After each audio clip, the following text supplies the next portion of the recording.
alhamdulillah Kabupaten Kuantan ini sudah mendapatkan prestasi di dalam aparatur sipil negaranya, baik Lakip ataupun administrasi lainnya. Nah, ini yang mendorong saya setelah berival untuk sama-sama maju. Membangun itu sesuai dengan kebutuhan dari masyarakat. Nah, jadi akhirnya tidak seperti menggaungkan kegiatan pembangunan, tapi dia lebih penting apa yang dibutuhkan masyarakatnya, itu yang dia bangun. Makanya saya sendiri selalu kalau ditanya orang kenapa Pulau Sumatera itu disebut Swarna Dwipa, karena di Pulau Sumatera ada Kuantan Singingi. Jadi Kuantan Singingi itulah Swarna Dwipa yang sebenarnya, Bang. Nah, yang menjadi daya tarik yang ingin saya sampaikan, di situ kita akan bikin mendulang emas di Sungai Singingi. Pak Indra sekarang maju dalam suasana yang sangat kekerabatannya dekat. Dulu berpasangan dengan Ibu Kompre, ya. Pak Mus ini berpasangan dengan Pak Halim. Sekarang tukar pasangan, betul. Ya, Pak Halim bersama Bu Kompre, Pak Mus bersama Pak Indra. Satu rival lagi itu Bang Andi Putra, juga masih keluarga. Seperti apa Bang melihat kontestasi politik pada pilkada ini?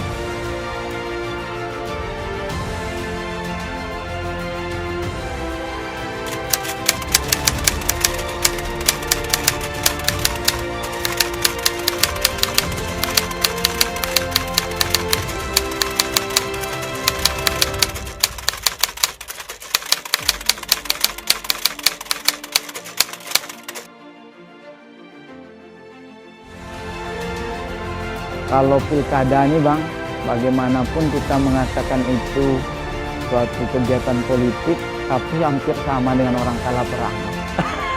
Jadi kalau kita sudah kalah perang tuh, jangan sok-sok pula mau jadi panglima kan. Nah, jadi belajar dulu kepada yang lebih senior.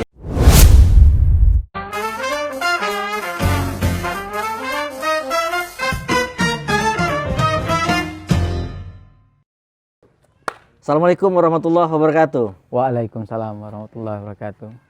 Apa kabar sahabat netizen Indonesia, dimanapun Anda berada? Semoga Anda semua dalam keadaan sehat walafiat, tidak kurang satu apapun, mendapat rezeki yang barokah dari Allah Subhanahu wa Ta'ala, Tuhan yang Maha Kuasa, serta dijauhkan dari mara bahaya corona. Baik, jumpa lagi bersama saya di Mata Pena Eka Putra.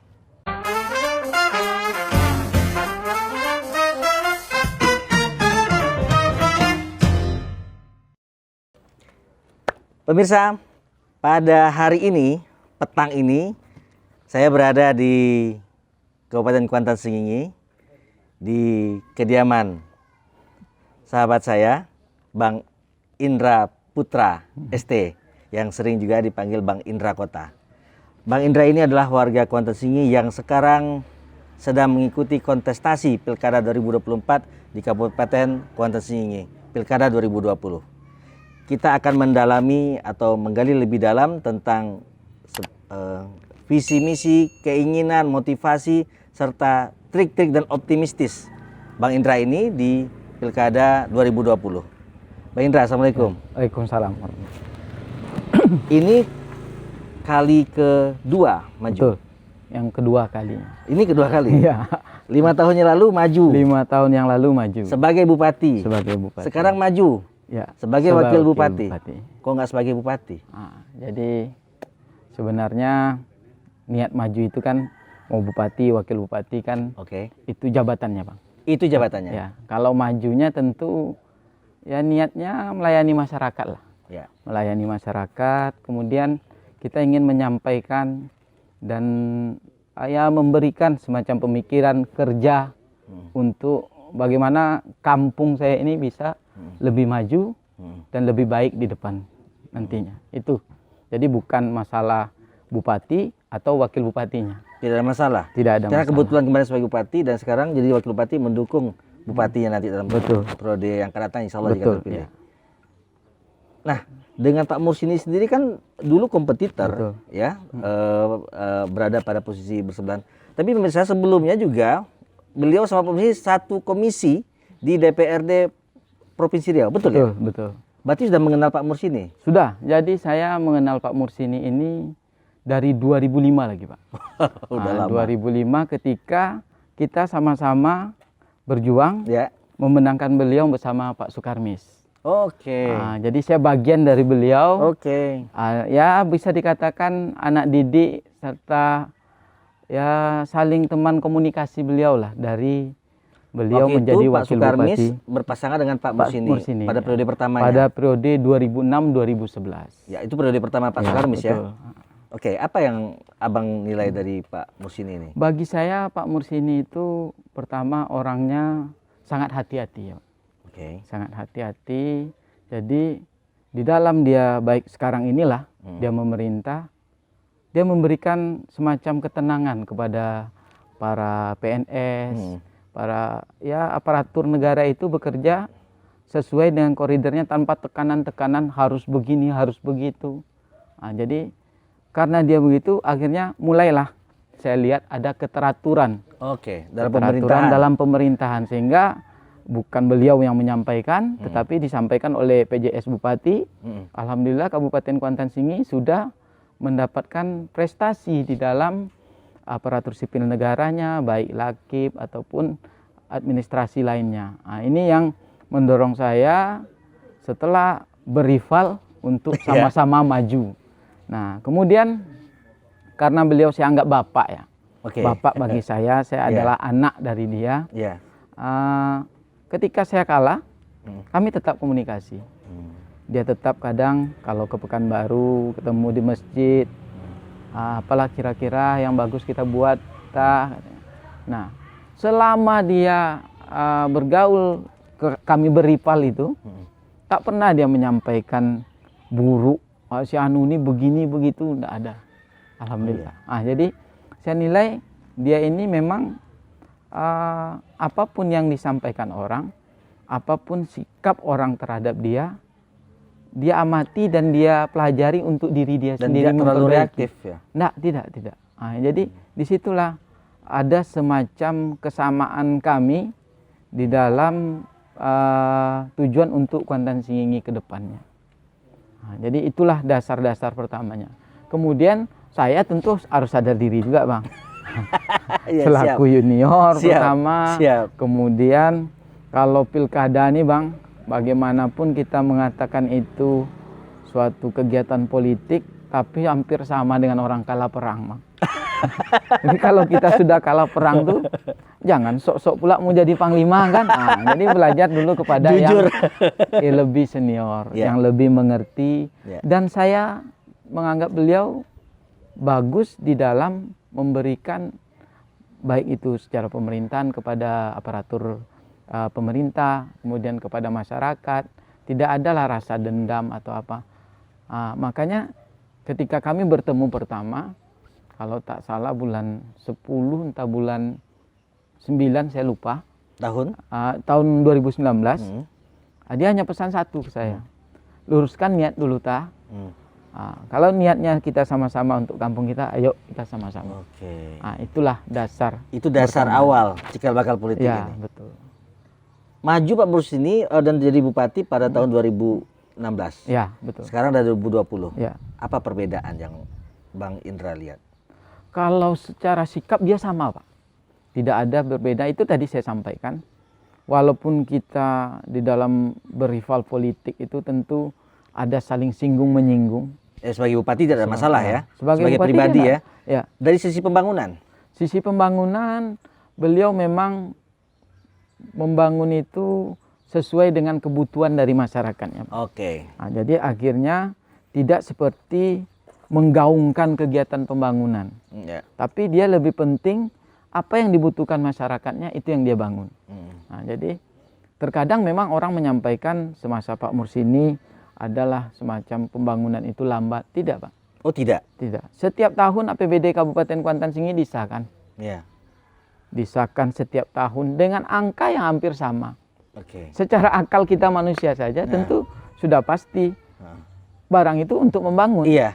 Bukan untuk kegiatan yang lainnya. Iya. Nah, termasuk hebat beliau bisa bertahan di kondisi negara yang memang keuangannya susah. Di awal-awal dulu lagi ya? Memang. Dari dia dilantik itu keuangan negara kita memang sudah sangat terutama keuangan daerah maksudnya ya? Iya. Tapi dia masih bisa menata itu dan merangkul segala yang bisa dia lakukan untuk mendapatkan anggaran biaya pembangunan Kabupaten Kuantan Sengingi. Jadi secara ini tidak ada perubahan baik sikap secara pribadi dan secara pemerintahan. Memang secara bupatinya memang tujuan dia yang melayani masyarakat, jadi dia tidak peduli dengan omong orang, dia akan layani aja apa yang menjadi tugas dia dan apa yang harus dia perjuangkan untuk masyarakat itu. Baik, dari diskusi dengan Pak Mursi ini mungkin menjelang dan sampai sekarang, apa sektor yang akan digesa dalam periode kedua jika insya Allah terpilih kembali? Kalau kita bersama-sama Pak Mursi ini kebetulan kita lebih cenderung untuk meningkatkan daya saing kabupaten. Nah, jadi tentu kita ingin misalnya di bidang pelayanan kesehatan lebih maju dari ini, tetapi berdaya saing. Jadi maksudnya berdaya saing itu fasilitas yang kita berikan nantinya kepada kesehatan masyarakat Kabupaten Kuantan Sengingi ini harus lebih prima, lebih baik, dan bisa menjadi rujukan bagi orang di sekeliling Kuansing lah terutama. Jadi jangan sampai nanti kita punya maju tetapi tenaganya tidak mampu berdaya saing, kan percuma. Fasilitas kesehatannya maju, tenaga untuk kesehatannya tidak bagus, kan percuma juga, Bang. Jadi kita ingin mempunyai daya saing sehingga nanti sekitaran Kabupaten Kuantan Sengingi bisa juga memanfaatkan fasilitas yang ada di Kabupaten Kuantan Sengingi. Istilahnya lebih maju dari yang lainnya. Jadi itu di kesehatan. Kemudian di pendidikan, tentu kita ingin pendidikan yang bermutu. Mutu maksud kita di sini bukan hanya orang itu hebat di Kuantan Sengingi, tapi dia juga bisa hebat di luar Kuantan Sengingi. Jadi dia punya daya saing, semangat juang yang tinggi. Karena kebetulan juga Kuantan Sengingi terkenal dengan SDM yang kuat ya. Ya, betul. Jadi memang Kuantan Sengingi ini dari asalnya dulunya tenaga pendidik, Pak. Iya. Makanya alhamdulillah saya bukan memuji Pak Mursi ini, tapi berterima kasih lah. Di masa kepemimpinan dia untuk SLTP, kita sudah dapat ranking 1 di Riau. Kemudian untuk kalau digabung dengan Sanawiyah menjadi peringkat kedua. Ini kan sudah suatu prestasi yang bisa menjadi ciri khas bahwa ini loh Kuantan Sengingi, tempat orang terdidik, pendidikannya maju dan baik. Itu. Jadi memang saya ingin kedepannya kami, Pak Mursi ini dan saya sendiri, bagaimana selain maju punya daya saing.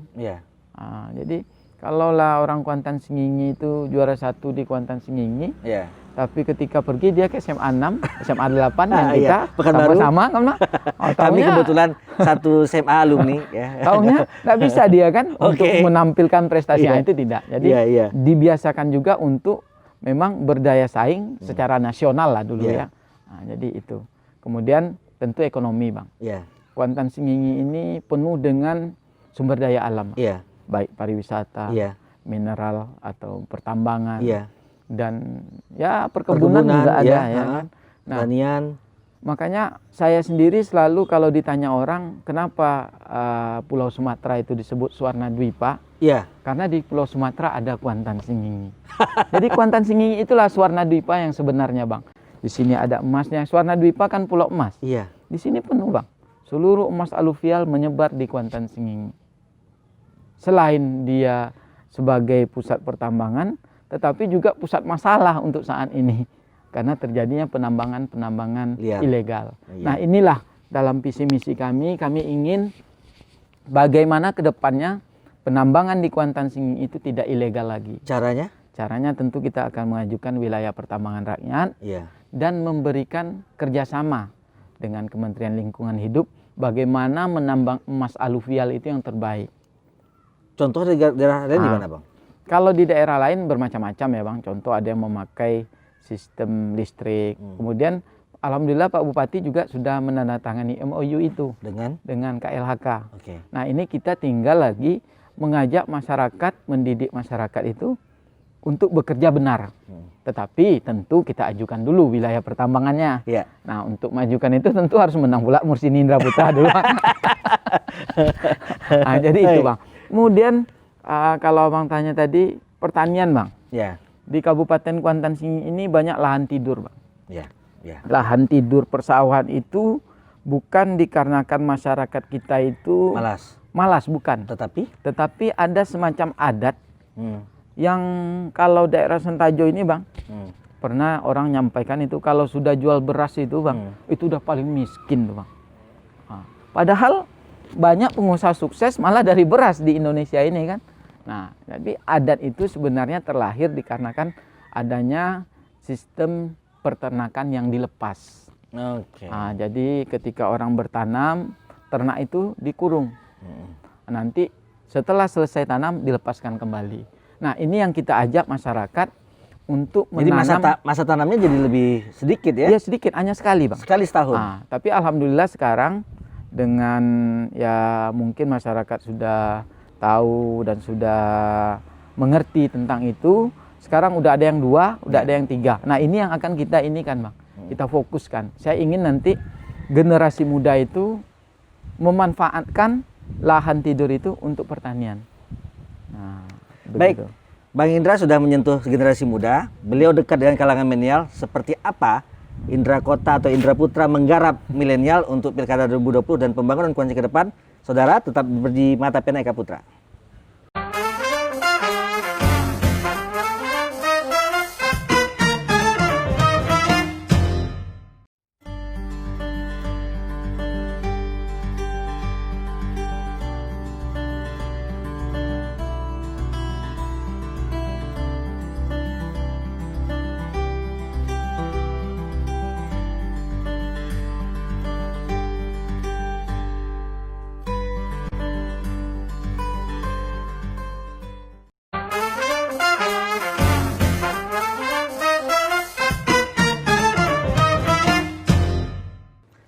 Baik pemirsa, jumpa lagi di Mata Pena Eka Putra. Indra, Abang termasuk orang yang dekat dengan kalangan milenial, yang mungkin dari segi faktor usia juga, pemikiran juga lebih fresh ya, lebih segar. Ini Kuansing daerah yang dekat dengan, yang terkenal dengan budaya dan pariwisatanya, dan lain lah dari sektor. Apa sih sebetulnya aspirasi masyarakat milenial di Kabupaten Kuantan Sengingi ini yang bakal Abang laksanakan jika menjadi kepala pemerintahan di sini? Jadi kita Pak Mursini bersama saya, kita sepakat ya Bang. Tadi kalau kita sektor pariwisata, pariwisata di Kabupaten Kuantan Sengingi ini bisa dikatakan Sumatera Baratnya Riau Bang. Nah, kenapa? Menarik istilah ya. Sumatera Baratnya Riau. Karena kenapa? Kalau orang kita, orang Pekanbaru, Riau lah. Mau refresh, segarkan otak. Dia mau lihat alam. Kita pergi ke Sumatera Barat. Nah, padahal di Kuantan Sengingi ada. Di Kuantan Sengingi ada. Okay. Nah makanya kita ingin, alhamdulillah sekarang udah mulai terbentuk gerakan masyarakat dan terutama pemuda yang mereka memang menjadi tulang punggung pariwisata di tempat mereka. Nah, contoh di daerah Hulu Kuantan itu ada mereka membentuk pemuda-pemuda itu menjadi guide untuk mempromosikan daerah dia. Kemudian bukan hanya itu, di media sosial mereka pun aktif mempromosikan itu. Jadi pada zaman Pak Sukarmis itu beliau kebetulan membangun beberapa fasilitas, contoh hotel yang saat ini mungkin belum dapat kita manfaatkan. Nah, seandainya permasalahan hotel ini selesai, kami dengan Pak Mursini ingin membentuk suatu semacam pariwisata ke Kuantan Sengingi itu kita promosikan. Contoh 2 hari 1 malam di Kuantan Sengingi. Ya. Nanti di malam pertamanya kita akan sajikan randai-randai ataupun budaya masing-masing daerah yang nanti anak-anak muda yang akan tampil, dan itu kita ganti-gantian setiap desa. Silakan ketika nanti jatuhnya di Sengingi Hilir, silakan anak mudanya membawa reoknya untuk menghibur wisatawan yang kita bawa. Menarik. Yang menjadi daya tarik yang ingin saya sampaikan, di situ kita akan bikin mendulang emas di Sungai Sengingi. Nah, daya tarik bagi orang dalam makna sebenarnya memang melihat orang memang mendulang. Jadi wisatawan yang kita bawa mendulang, dia nginapnya di hotel yang sudah ada. Jadi menjadi PAD bagi masyarakat. Kemudian tentu namanya pariwisata bisa mengejar ekonomi masyarakat kecil Bang. Hidup dong UMKM-nya jadinya? Mulai jualan, buat souvenir. Terus ya macam-macam. Contoh kalau ke Hulu Kuantan itu alhamdulillah di masa Pak Mursini sudah dibangun dermaganya. Nanti kan masyarakat generasi itu bisa jadi bikin semacam pompongnya untuk pergi ke sana.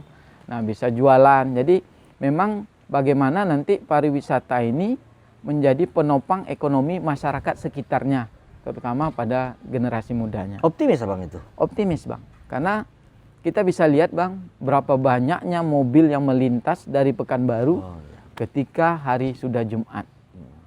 Artinya? Artinya nanti kita pindahkan, dia melintas ke Kuantan Senginginya. Jadi begitu.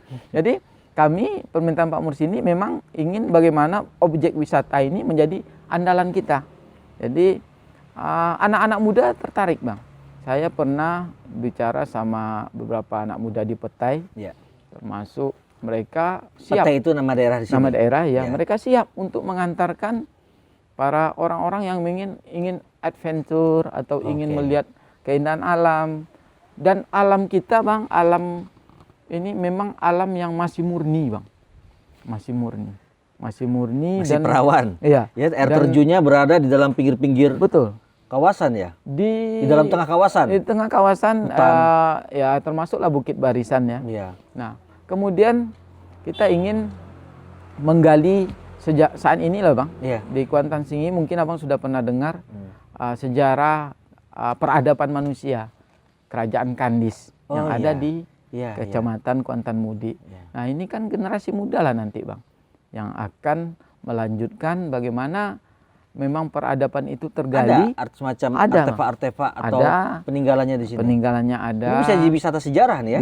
Wisata sejarah, kemudian juga bisa kita lihat ada bukit piramidanya, ada air panas, ada air tongkat Sulaiman, walaupun namanya mungkin oleh masyarakat menyatakan itu. Air tongkat Sulaiman itu maksudnya apa tuh? Ada di daerah pantai Bang. Enggak Bang, air itu hanya kecil seperti. Tapi ada sejarahnya? Tongkatnya, iya. Nah, katanya kalau minum itu batuknya bisa sembuh. Menarik. Tetapi itu ya atas izin Allah ya. Iya. Nah, dan di situ kalau air lagi waktu azan, kadang terdengar suara azan. Nah, itulah ya namanya kuasa Allah ya. Di mana tuh kawasannya tuh? Di daerah, kalau ini daerah pantai dia Bang, seberang pantai. Kemudian kalau banyak Bang, rata-rata berada di Kuantan Mudik Lama. Karena memang di situ gugusan dari Bukit Barisan kan. Mbak Indra sekarang maju dalam suasana yang sangat kekerabatannya dekat. Dulu berpasangan dengan Ibu Kompre, ya. Pak Mursini berpasangan dengan Pak Halim. Sekarang tukar pasangan. Betul. Ya, Pak Halim bersama Bu Kompre, Pak Mursini bersama Mbak Indra. Satu rival lagi itu Bang Andi Putra. Betul. Juga masih keluarga. Seperti apa Bang melihat kontestasi politik pada pilkada ini? Sebenarnya kalau politik ya Bang, ya. silaturahim. Oke. Itu pertama. Jadi ketika kita maju ini kan yang adalah putra-putri terbaik Kabupaten Kuantan Sengingi Bang. Seluruh calon itu pasti tujuannya memberikan yang terbaik untuk kabupaten yang ingin dia layani atau dia pimpin. Nah, kalau melihat itu memang segala sesuatunya kita tidak bisa ya Bang merencanakan saya harus begini begitu. Ini terjadi ya sebenarnya tidak ada direkayasa ya Bang, tidak ada direkayasa. Secara alami saja. Tidak ada direncanakan, tetapi sudah kehendak. Ya, saya pun sampai ini iya ya Bang Halim sama Bu Komprensi, saya sama Pak Mursini, Andi Putra juga maju dengan Suhardiman Ambi, yang sebenarnya masih di lingkup yang sama. Kekerabatan yang sama. Kekerabatan yang sama. Tetapi semua itu tidak akan membuat suatu perpecahan lah Pak. Tidak akan pecah. Tidak. Jadi tujuan kita tentu untuk Kabupaten Kuantan Sengingi lebih baik. Nah, berkaca dari itu, makanya saya juga di tim pemenangan kita membawa kontestan yang dari nomor 3 2015, yaitu Bang Muslim namanya. Oh iya. Jadi tujuan kami sebenarnya saya, Pak Mursini, Bang Muslim, ya ayolah yang nomor 1, nomor 2, nomor 3 waktu pilkada 2015, pilih nomor 2 sama-sama lagi. Ini menarik. 5 tahun lalu Pak Mursini nomor urut 2 dan sekarang juga nomor urut 2. Betul. Oke. Jadi tidak ada lah sedikit pun semacam ini untuk memecah ini, tidak ada. Tadi tujuannya memang kita bersaing secara baik. Semuanya sama dan ya mitra. Betul. Setelah kontestasi semua adalah mitra bersama. Betul. Makanya namanya bermitra. Betul. Makanya kalau terkadang nggak usahlah itu ya Bang, orang di Jakarta saja. Pak Indra kenapa majunya dengan Pak Mursini? Itu ya. Kalau itu kita nggak bisa jawab Bang. Memang kebetulan terjadinya begitu. Pertama karena kesamaan visi misi kita berdua. Yang kedua memang kita ingin maju, ini kan maju menang Bang.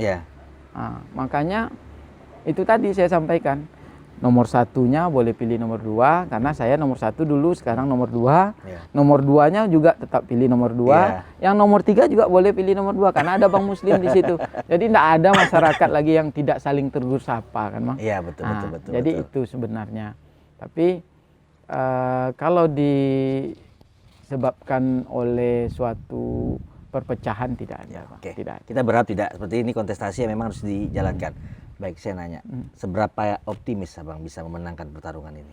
Ya kalau optimis wajib ya Bang. Nah, karena saya punya prinsip Bang, ikhtiar itu kita yang lakukan, hasilnya kita serahkan sama Allah. Nggak mungkin kita yang ngatur hasilnya, tak akan mampu kita kan. Iya, benar sekali. Makanya tadi sudah saya sampaikan juga, pasangan nomor 2 ini adalah pilihan dari seluruh masyarakat Kuantan Sengingi di 2015 Bang. Tidak bisa dipungkiri Bang. Bagaimanapun contoh saya sendiri, mungkin dulu maju dengan perahu Golkar, sekarang saya pindah ke Nasdem. Oh ya, sekarang Bang sudah di Nasdem, kader Nasdem ya? Kader Nasdem. Baik. Nah, tapi kan 62.000 yang memilih Indra Putra Komprehensi, saya rasa 30%-nya saja masih bisa memilih Indra Putra. Karena bukan faktor partainya juga, tapi faktor personalnya ya. Personalnya. Yang kedua, begitupun dengan Pak Mursini Halim. Sekarang 62.000 juga yang memilih Pak Mursini Halim. Saya rasa 50%-nya masih bisa dikuasai oleh Pak Mursini. Begitu juga dengan Bang Muslim. Kalau Bang Muslim harusnya memilih Marjan Muslim nomor 3 di 2015. Berapa pada waktu itu dia dapat? 34.000 atau 37. Itu harusnya bulat memilih Mursini Indra Putra Bang. Karena Bang Marjan juga ada di dalam situ kan. Tidak maju sebagai calon. Iya. Nah, kalau kita berkaca secara hitungan matematiknya, ya insya Allah Mursini Indra Putra nomor 2 itu akan menang. Tetapi ya itu tadi Bang, kita harus garis bawahi ikhtiar dunianya kita lakukan, hasilnya kita serahkan sama Allah. Sama doa kan. Baik pemirsa, kita akan lanjutkan diskusi yang menarik ini tetap di Mata Pena Eka Putra.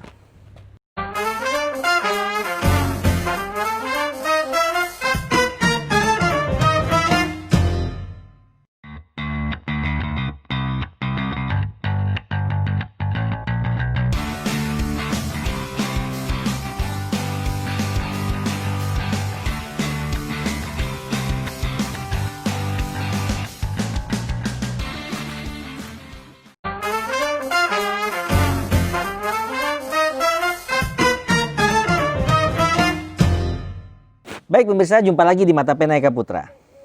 Mbak Indra, sekarang COVID ya, ini sangat dekat sama kita.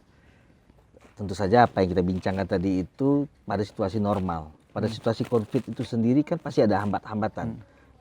Andai kata pun nanti jika Abang terpilih di tahun-tahun pertama itu mungkin suasana masih COVID. Kira-kira seperti apa tuh Bang? Ya kalau COVID ini ya namanya pandemi ya Bang. Kemudian memang musibah non alam lah ya. Jadi memang keterbatasan baik di dalam contoh kami bersosialisasi kampanye itu sangat terasa Bang. Itu dia. Nah, jadi dengan aturan-aturan yang begitu ketat, harus 50 orang, nggak boleh lebih. Nah, kalau soal new normalnya bermasker, cuci tangan, masyarakat udah terbiasa. Sekarang tak ada salaman lagi jumpa. Nggak ada. Jadi salaman itu boleh dikatakan sudah mengerti lah masyarakat. Sampai ya salam COVID ada kan. Nah, tetapi dengan batasan jumlah peserta yang hadir, ini kadang jadi masalah. Nah, masalahnya tentu kita harus menentukan siapa yang harus kita undang di desa tersebut. Sedangkan kita butuh suara orang banyak Bang. Satu orang gila dengan satu orang paling berjasa di desa, suaranya itunya satu juga Bang. Sekarang orang gila sudah bisa milih 2019 kemarin ya. Jadi tetap satu kan Bang? Tetap satu. Tetap satu. Nah, jadi ketika ada yang tidak diundang, itu akan ada suatu anggapan, wah mungkin saya tidak dibutuhkan. Sebenarnya bukan seperti itu. Tapi memang faktor aturan. Faktor itulah. Makanya kita terkadang kepada Bawaslu, kepada KPU, ya ini semacam saran lah ya. Kalau seandainya ruangan itu memungkinkan untuk orang banyak, tetap menjaga social distancingnya, physical distancingnya terjaga, memakai masker, ya izinkanlah masyarakat itu untuk hadir, karena itu kampung mereka, Bang.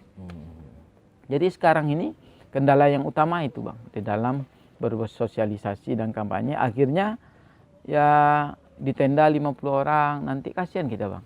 Ada yang di pinggir jalan karena mau ketemu, mau ini. Ya tapi itulah adanya saat ini karena kita sayang masyarakat. Jadi kita tidak ingin karena kepentingan politik saya langgar aturan. Mau Covid, mau tidak, saya hadir, saya hantam. Pokoknya saya ketemu masyarakat, akhirnya kan masyarakat yang rugi, Bang. Nah, kami tidak ingin. Jadi Mursini Indra Putra, biarlah dianggap orang kurang gerak kampanyenya atau bagaimana, sepi, ya. Tetapi Tanda kutip ya. Ya, saya ingin memang kita tidak memberikan dampak efek Covid ataupun kesehatan kepada masyarakat. Itu yang pertama. Yang kedua, kalau Bang sampaikan tadi nantinya. Ya, benar itu mau kita tanya. Kalau situasi berat ini kan? Ini Allah memberikan izin. Ya. Berat tak beratnya sebenarnya tidak, Bang. Cuman kita ingin nanti bagaimana pemerintah itu bisa tetap menumbuhkan perekonomian, Bang. Nah, saat ini kan boleh dikatakan semuanya terhambat, Bang. Habis semuanya dibagi-bagi untuk Covid. Contoh, dulunya kita bisa ada kegiatan, ada pacu jalur, proyek, ada pacu jalur, sekarang tidak ada. Nah, semuanya dibagi. Nah, ternyata duit yang ada itu dibagi ke masyarakat tidak ada pengaruh terhadap ekonomi. Karena yang berpengaruh itu adalah kebiasaan perputaran uangnya dan perputaran dari uang untuk perekonomian itu. Nah, jadi kita ke depannya dengan adanya wabah Covid ini, saya yakin virus tidak mungkin akan hilang. Tetapi kita ingin nanti memang kita siap, pemerintahan Kuantan Sengingi ini siap dalam menghadapi, dalam memberikan pelayanan untuk masyarakat di dalam menghadapi Covid ini. Tapi sekarang sudah mulai bergeser nih, Bang, dari luring luar jaringan atau offline, sekarang sudah masuk ke daring dalam jaringan atau online. Itu kan terjadi perubahan juga. Nah, makanya pertama kita siapkan dulu untuk wabahnya ini, Bang. Nah, jadi siapkan untuk itu. Yang kedua, kita mengajak masyarakat untuk melek teknologi, berarti, Bang. Melek teknologi. Tapi tentu kita harus memberikan fasilitasnya. Ya, infrastruktur sekarang internet katanya sekolah, tapi di Kuantan sendiri gimana? Coba izin. Kalau itu. Soal jaringan Kuantan Sengingi ini, Bang, sambil nyadap karet, Abang bisa live itu. Karena seluruh Kuantan Sengingi terjangkau oleh jaringan. Seluruh Kuantan Sengingi terjangkau. Tapi dan juga di masa pemerintahan Pak Mursini ini juga dulu sudah dimasukkan internet masuk desa kan. Dan itu sudah ada. Tinggal kita meningkatkan atau lagi, memperbaiki apa yang kurang nantinya. Tapi yang paling utama, bagaimana nanti ekonomi kerakyatan yang secara skala kecil di masyarakat itu tetap jalan, Bang. Karena kalau itu tak jalan, ya mau bagaimana, Bang, masyarakat dalam berusaha nanti kan. Jadi makanya saya rasa pemerintah pusat pasti nanti akan mempersiapkan bagaimana cara menjalankan ekonomi di dalam kehidupan yang baru ini kan. Yang jelas kita ajak yang pertama kali ingin saya itu bagaimana masyarakat menjaga kesehatannya dulu, Bang. Itu yang utama, yang utama. Jadi bagaimana juga pemerintah memberikan fasilitas yang baik untuk kesehatan itu. Dan saya yakin kalau kita sama-sama bisa menjaga diri dan mendisiplinkan diri masing-masing, saya rasa nanti dia akan sama seperti flu ketika flu Spanyol mulai mewabah. Sampai sekarang kan kita masih ada flu, Bang. Tetapi masyarakat sudah tahu, saya kena ini, saya harus begini. Dan tanpa harus mengganggu dari jalannya pemerintahan dan jalannya perekonomian masyarakat itu. Bang, ini pertanyaan menjelang terakhir. Usia Abang dengan Pak Mursini cukup jauh. Ya, Dan itu biasanya punya hambatan psikologis untuk mengingatkan bupati dari wakil bupati. Apakah itu akan terjadi pada diri abang nanti? Jadi sebenarnya tidak juga lah ya Bang, karena mungkin saya sudah bergaul dengan beliau sudah lama, kemudian sama-sama satu komisi pernah, tentu dia memilih saya untuk wakilnya, tentu dia sudah tahu pula bagaimana karakter saya, dan saya pun sudah tahu karakter dia. Nah, yang jelas saya ini kan wakil Bang, tugas saya membantu dia bagaimana tujuan itu bisa tercapai. Jadi tugas saya tentu apa yang terbaik saya akan sarankan kepada beliau. Nah, dan saya harus tahu juga posisi saya adalah wakil, saya harus bekerja untuk kesuksesan beliau juga. Iya. Karena ketika beliau dapat nama, tentu saya juga dapat nama, karena kita sama-sama satu paket kan. Nah, jadi saya rasa kalau soal komunikasi tidak ada masalah. Dalam faktor usia. Enggak lah Bang. Apalagi karena usianya jauh malah lebih bagus kan Bang. Seperti bicara kepada bapak dan anak aja kan. Aja ya. Jadi dan yang kita lakukan hari-hari ini dari mulai punya keinginan maju bersama ya seperti anak dan bapak Bang. Itu satu. Yang kedua, biasanya setelah terpilih bulan madu itu nggak lama dan terjadi disharmonisasi antara kedua. Bagaimana Bang bisa meyakinkan kita bahwa itu juga nggak terjadi? Izin Bang, terlepas itu. Kalau menurut saya ya Bang, tergantung niat dari wakil ya Bang. Iya.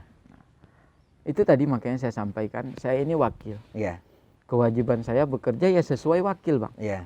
Jadi saya berikan saran ke beliau sebagai teman dia di dalam. Tapi kita nggak mencontohkan sesuatu ya, ini terjadi lumrah di mana saja ya. Baik. Nah, kemudian kalau saya tahu posisi saya rasa tidak akan terjadi hal yang semacam itu. Nah, itu saja. Jadi bukan soal tahu diri, tetapi memang harus tahu posisi saya sebagai apa. Nah, dan beliau pun orangnya nak neko-neko lah Bang. Siapa saja dia terima pendapatnya Bang. Betul. Selagi itu untuk sesuatu yang benar. Jadi saya rasa karena hubungan emosional kami sudah lama, saya menganggap dia sebagai bapak bagi saya. Ya nak mungkin lah saya akan terjadi hal-hal yang ya mungkin tidak harmonis atau itu, saya rasa sama-sama berdoa mudah-mudahan itu tidak akan terjadi lah. Baik Bang Indra, ini kami akan berikan ingin mendengar sesuatu dari Abang terkait dengan pilkada politik kita 2020. Ya silakan Abang sampaikan. Baik, jadi saya mengajak masyarakat untuk melaksanakan hak suara yang jelas dulu ya, hak suara. Kita harus datang ke TPS, gunakan hak suara kita. Yang kedua, kita mengajak agar masyarakat itu tetap menjaga pilkada damai. Pilkada damai, jangan sampai adanya ujaran-ujaran kebencian atau saling menghujat, atau saling menyebar hoax, segala macamnya. Ini jangan sampai terjadi. Kita tengokkanlah bahwa Kuantan Sengingi ini negeri yang beradat, maka pilihlah pemimpin-pemimpin yang memang mengedepankan tata cara adat istiadat dan cara beretika di dalam masyarakat. Nah, jadi itu. Kemudian secara pribadi tentu kami Pak Muhsini Indra Putra memohon kepada masyarakat untuk mendoakan, memilih dan aktif membantu pasangan nomor 2 agar Kuantan Sengingi ke depan bisa lebih maju, memiliki daya saing, agamis, sejahtera dan bermartabat. Mungkin itu saja atas waktu yang ingin saya sampaikan. Terima kasih.